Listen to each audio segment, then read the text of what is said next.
ఇంత తయారైంది అంటే దీనికంతా మూల కారణమైనటువంటి మట్టి అది ఉండవాలి. ఆ మట్టి లేకపోతే ఈ కుండ రూపానలోవి ప్రపంచంలో కనిపించడానికి వీళ్ళే. ఇటులనే ఈ ప్రపంచమునకును ఈ మనుష్య శరీరములకును చిద్రూపంతో ఉన్న బ్రహ్మ కారణం. ఆ విధంగానే ఇట్లా అన్ని కుండలున్నా ముందలున్నా ముగ్గులున్నా అన్నిటికీ మట్టి ఎట్లా కారణమో ఆ విధంగా ఈ శరీరాలు ఎన్ని శరీరాలున్నా ఎన్ని దేహాలున్నా అన్నిటికీ కారణం ఏమిటి అంటే ఆ చిద్రూపమైన జ్ఞానస్వరూపమైన పరమాత్మ ఏదుందో అది కారణంగా ఉండే సర్వానికి కారణమై ఉంది. ఆ చిద్రూపమైన పరమాత్మ. జగత్తు కార్యముగా ఉన్నది. బ్రహ్మ దీని పుట్టుటకు కారణం. జగత్తు అంతా కూడా కార్యం. ఇంకా ఆ చెట్టు ఆ శరీరం నడచడానికి తినడానికి ఏది చేసుకోవాలన్నా ఈ జగత్తు కావాలి. అట్లా జగత్ కారణమైంది. కానీ ఈ జగత్తుకు ఆధారమైనటువంటిది శుద్ధ జ్ఞాన స్వరూపం ఉంటే కదా. ఆకాశం ఉంది, వాయువు ఉంది, భూమి ఉంది, జలం ఉంది. ఇవన్నీ మనకు వాడుకునే పదార్థాలే అన్నీ ఉన్నాయి. కానీ ఇవన్నీ ఎట్లా ప్రకాశిస్తున్నాయి? ఇవన్నీ కూడా ఆ శుద్ధ చైతన్యమైన పరమాత్మ సర్వవ్యాపకంగా ఉంటే అన్నిటి యందు అవన్నీ ఉండి వాటి పనులు చేస్తూ ఉంటే వాటి వల్ల మనం జీవిస్తూ ఉన్నాం. ఆ విధంగా సమస్తానికి కారణం ఏమిటిది అంటే ఇందులో ఉండేటువంటి శుద్ధ జ్ఞాన స్వరూపమే అన్నిటికీ కారణము అంటారు. బ్రహ్మ లేనప్పుడు దీనికి అనగా మర్త్య శరీరమునకు పుట్టుటకు కారణమే లేదు. ఆ బ్రహ్మస్వరూపం లేకపోతే ఈ మనుష్య శరీరం అంటే మత్స్య శరీరం అంటే ఎప్పటికైనా చనిపోయేటువంటి ఈ శరీరము పుడుతూ ఉంది అంటే ఎట్లా పుడుతూ ఉంది అంటే ఆ జ్ఞానంలోనే పుడుతూ ఉంది, జ్ఞానం అందే నిలబడుతుంది, జ్ఞానంలోనే లయిస్తుంది. అటువంటి జ్ఞాన స్వరూపమైన సర్వవ్యాపకమైన బ్రహ్మమే లేకపోతే ఈ శరీరం ఉండదు, పుట్టదు. దాని పని ఎంతకాలం ఉంటుందో ఆ పని చేసుకోలేదు, ఏది చేయలేదు. జడమైనటువంటిది ఈ శరీరము. ఈ జడ శరీరాన్ని నడిపించడానికి ఆ చైతన్య రూపమైన పరమాత్మ సర్వవ్యాపకంగా ఎప్పుడూ ప్రకాశిస్తున్నాడు. ఆ ప్రకాశంలోనే ఈ శరీరము దాన్ని ఆధారం చేసుకొని ఈ శరీరము నడుస్తుంది. మాయకు కూడా బ్రహ్మయే కారణమని గ్రహించవలెను. మాయ అంటే ఉన్నట్టు కనిపిస్తే లేనిది అని అనుకుంటున్నాం కదా. దీనికి కూడా బ్రహ్మమే కారణము. అంటే బ్రహ్మమే కారణము అంటే ఇప్పుడు ఉన్నట్టు కనిపించినప్పుడు చూసింది జ్ఞానమే, పోయినది అంటే పోయిందని చూసింది జ్ఞానమే. ఆ జ్ఞానం అనేది ఎప్పటికీ ఉంటుంది. ఆ జ్ఞానములో ఈ ప్రపంచము ఉన్నట్టు కనిపిస్తుంటుంది, కొంతసేపు ఉంటుంది, కొంతసేపటికి పోతూ ఉంటుంది. అటువంటి మార్పు మాయ ఈ ప్రపంచానికి శరీరానికి ఉంది. కానీ ఈ ప్రపంచము ఈ శరీరము ఆ విధంగా మాయా రూపమై ఉన్నట్టు కనిపించడము ఉండడము అనేది కూడా దేని చేత కనిపిస్తుంది అంటే ఇందులో ఉండేటువంటి ఏ జ్ఞానస్వరూపమైన పరమాత్మ ఉన్నాడో ఆ పరమాత్మ వల్లనే ఈ జగత్తంతా ఉన్నట్టు ఉండినట్టు అంతా చూసినట్టు చేసినట్టు అంతా కనిపిస్తుంది. అన్నిటికీ కారణం ఏది అంటే శుద్ధ జ్ఞాన స్వరూపమైన ఆ పరమాత్మే కారణస్వరూపమై ఉంది అని. అందువల్ల ద్వైతము లేదు. ఈ మానుష రూపము అసత్య రూపము కాబట్టి ద్వైతము లేదు, రెండుగా ఉండడం లేదు. ఏకరూపంగా ఒకటే స్వరూపంగా ఉంది ఆ జ్ఞాన స్వరూపమైన పరమాత్మ. ఏకం నిత్యం నిర్మలమచలం అని ఎప్పటికీ ఒక్కటిగా ఉంది. దానికి మార్పు లేదు. ఇది ఆ జ్ఞాన స్వరూపమైన ఆ పరమాత్మకు మార్పు లేదు. కానీ మార్పు ఉండేదంతా దేనికి? ఇది చూడబడుతుండేటువంటి ఈ దేహాలకు ఈ ప్రపంచము ఇవన్నీ కొంతసేపు ఉన్నట్టు కనిపిస్తాయి, కొంతసేపటికి లేకుండా పోతూ ఉంటాయి. అటువంటి మార్పు చెందుతూ ఉంటాయి ఈ చూడబడే ప్రపంచమంతా.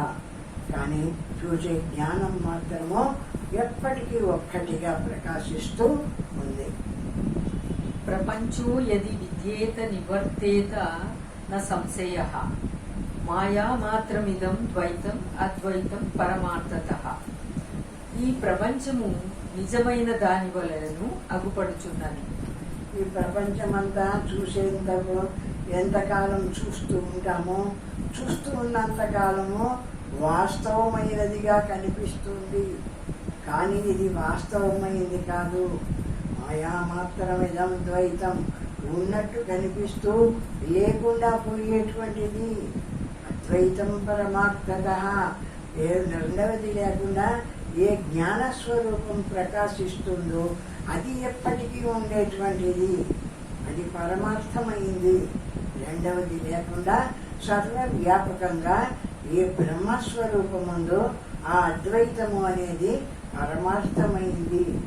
ఈ కనిపిస్తుండే ప్రపంచముదే మాయా మాత్రమిదం ద్వైతం. అది వేరే, ఇది వేరే, వాడు వేరే, వీడు వేరే, అనేకంగా కనిపిస్తుంది ప్రపంచమంతా. అనేకంగా కనిపిస్తున్న ఈ ప్రపంచమంతా ఎప్పటికీ ఉంటుంది అంటే అద్వైతం పరమార్థత, ఇది ఎప్పటికీ ఉండేటువంటిది కాదు, ఈ మాయా మాత్రము అంటారు. స్వప్న పుట్టినది మాయ వల్ల పుట్టినది కాన అసత్యము స్వప్న ప్రపంచము వంటి. అది కళలో కనపడిన ప్రపంచము ఎంతసేపు ఉంటుంది? మెలకు వచ్చేంత వరకు ఉంటుంది. మెలకు రానంత వరకు ఉన్నట్టే కనిపిస్తూ ఉంటుంది. కాబట్టి ఇది మాయా మాత్రం, మాయగా ఉన్నట్టు కనిపిస్తూ ఉండేటువంటిది, మెలకు వస్తూనే లేకుండా పోయేటువంటిది. కాబట్టి అటువంటిదే ఈ ప్రపంచమంతా. మనకు జ్ఞానం ఎంత కాలం అనుభవించదో అంతకాలం ఈ ప్రపంచమంతా ఉన్నట్టు కనిపిస్తూ ఉంటుంది. జ్ఞానము ఎప్పుడు కలిగిందో అనంతమైనటువంటి పరమాత్మ ఉండేటువంటిది ఈ మాయారూపమైన ప్రపంచము కనిపిస్తూ లేకుండా పోయేటువంటిది. అట్లాంటిది ఈ జగత్తంతా అంటారు. పుట్టిన వస్తువు నశించడం స్వభావము, ప్రపంచం ఉండడము నిజమైతే పోవడమును కలదు. పుట్టిన వస్తువు అంతా ఎప్పటికైనా లేకుండా పోతుంది. పుట్టింది కాబట్టి ఎప్పటికీ ఉండేటువంటి వస్తువు అది పోదు రాదు, సదా ఉండేటువంటి జ్ఞానస్వరూపము, ఎప్పటికీ ఉండేటువంటి పరమాత్మ స్థితి. ఇందుకు సంశయం లేదు. ఉండడము లేకపోవడము, జనన మరణములు బ్రహ్మ వస్తువుకు లేవు. పరమాత్మ స్వరూపానికి పుట్టడము, కనిపించడము, కొంతకాలానికి లేకుండా పోవడము అనేది జననము మరణము అనేటువంటివి ఈ కనిపించే వస్తువులకు ఉంది. కానీ పరమాత్మకు ఆ జనన మరణాలు లేవు. ఎప్పటికీ ఉంటుంది జ్ఞానస్వరూపమై బ్రహ్మస్వరూపమైన పరమాత్మ. సర్వకాలం యందును అదే ఉన్నది. సమస్తము సర్వకాలాల్లో ఆ పరమాత్మే ప్రకాశిస్తుంది. కానీ పరమాత్మ తెలియబడకుండా ఈ ద్వైత ప్రపంచమంతా ఉన్నట్టు కనిపిస్తుంది. కనుక ఈ వేద జ్ఞానము మాయ వల్ల అనగా భ్రాంతి వల్ల కలిగినందున ద్వైతము లేదు. జ్ఞానస్వరూపమైన పరమాత్మ స్వరూపంలో మాయ వల్ల ఉన్నట్టు కలిగింది. కానీ ద్వైత ప్రపంచము వాస్తవంగా లేనిది అంటారు. అద్వైతము అనగా బ్రహ్మ మాత్రము నిజం. బ్రహ్మస్వరూపం మాత్రము ఎప్పటికీ ఉండేది కాబట్టి అది వాస్తవమైనటువంటిది అంటారు. యథార్థం ఈ వేదమును జ్ఞాన దృష్టి చేత గ్రహించవలెను. ఇది ఆ విచారణ చేసి జ్ఞాన దృష్టి చేత మనము విచారణ దేని చేత చేస్తున్నాం? బుద్ధివృత్తి చేత, జ్ఞానం చేత ఇక్కడ చదువుతున్నాము, చదివి విచారణ చేస్తున్నాము, విచారణ చేసి తెలుసుకుంటున్నాము. అంటే దేంతో తెలుసుకుంటున్నాం? మనలో ఏ జ్ఞానము ప్రకాశిస్తుందో ఆ జ్ఞానం చేత తెలుసుకుంటున్నాం. కాబట్టి ఆ విధంగా పరమాత్మైనటువంటి పరమాత్మ సత్యమైనది జ్ఞానం చేత తెలుసుకోవాలా. ఈ దేహము ఇంద్రియాలు వీటి చేత వేటి చేత ఈ పరమార్థమైనటువంటి పరమాత్మ దేని చేత తెలియబడేది కాదు. బాగా విచారణ చేసి జ్ఞానం చేత తెలుసుకోవాలా అంటారు. వికల్పో వినివర్తేత కల్పితో యది కేనచిత్ ఉపదేశాదాయం వాదో జ్ఞాతి ద్వైతం న విద్యతే. ఎవరి చేతనైనా కల్పించబడిన వస్తువు కొంతకాలమునకు నశించు. ఎవరన్నా అట్లుండి చూడని ఏదైనా కల్పితం చేసినటువంటి వస్తువు అయితే ఎప్పటికీ ఉండదు. కొంతకాలానికి కనపడుతూ కొంతకాలానికి నశించిపోతుంది. ప్రపంచము భ్రమచేతను పరంపరగా విచారణ లేక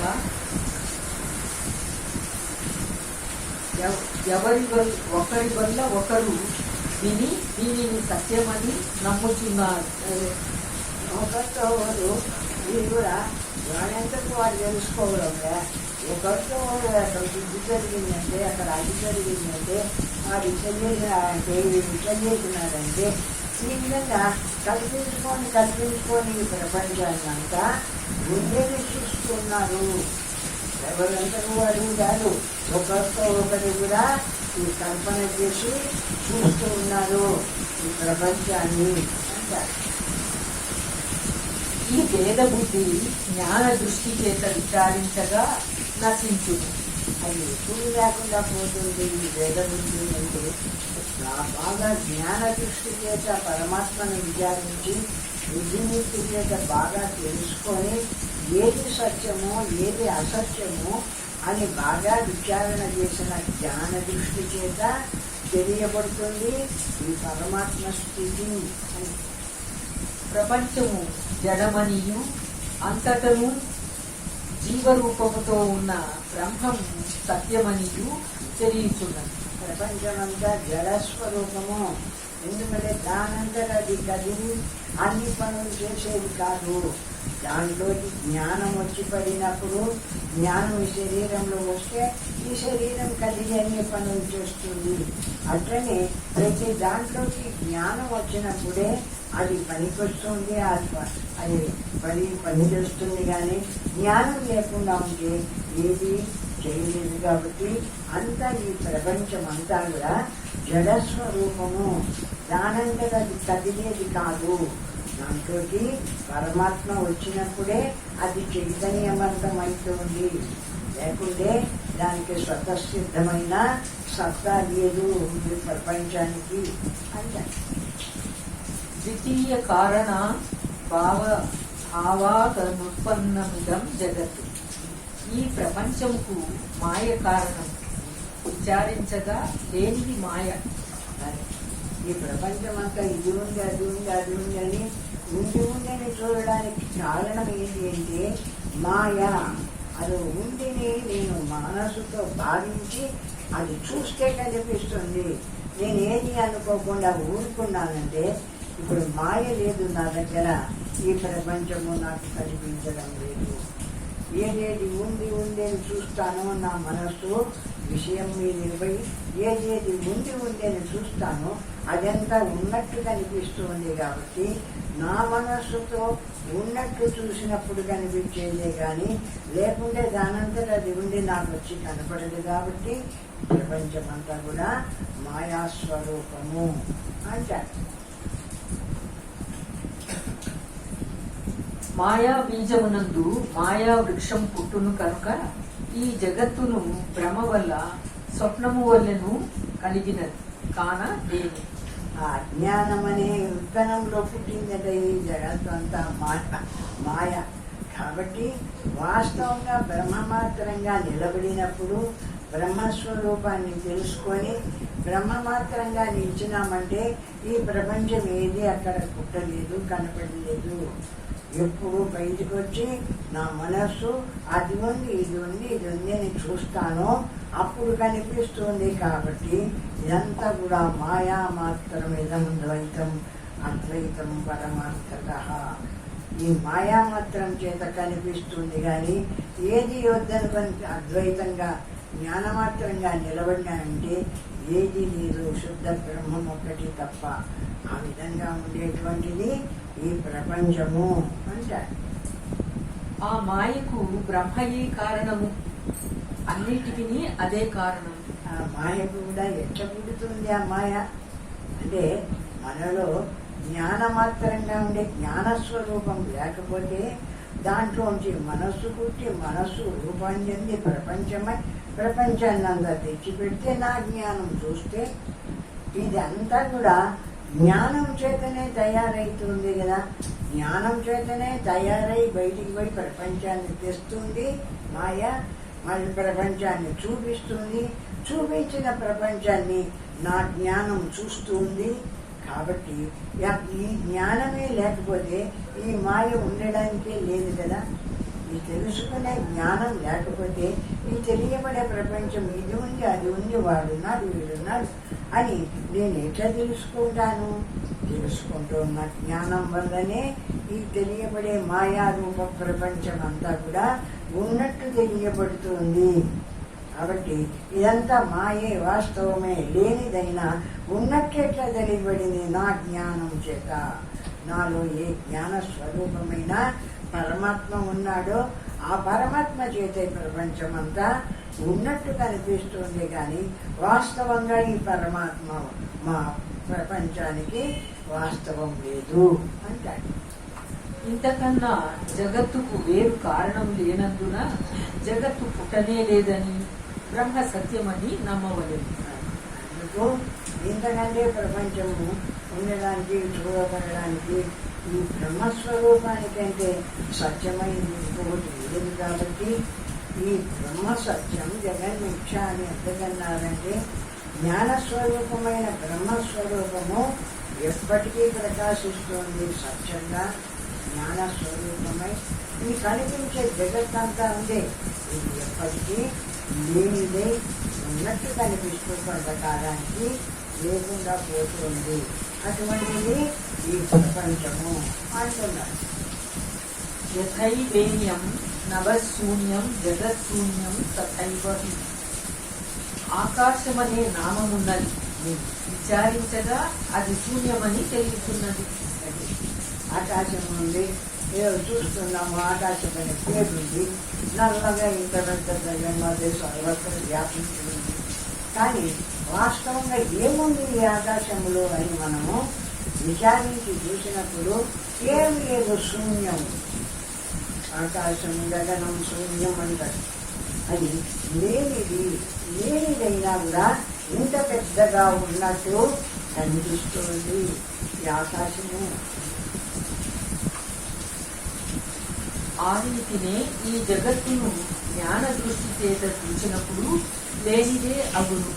ఆ విధంగానే ఈ ప్రపంచం అంతా కూడా జ్ఞాన దృష్టి చేత చూస్తే సర్వము జ్ఞానస్వరూపము. అంతా జ్ఞానం ఒక్కటే ఉంది కానీ ప్రపంచం అంతా అక్కడ కనిపించదు.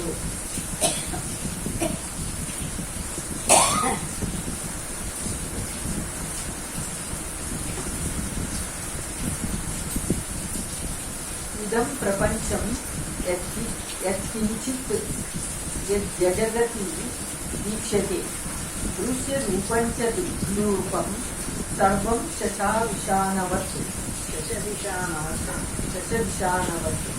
అగుపడుతున్న ఈ ప్రపంచమందు గల అణుమాత్రము నుంచి సకలమును అంతను చూసేవాడు చూడబడే వస్తువు సమూహము కూడా అసత్యము.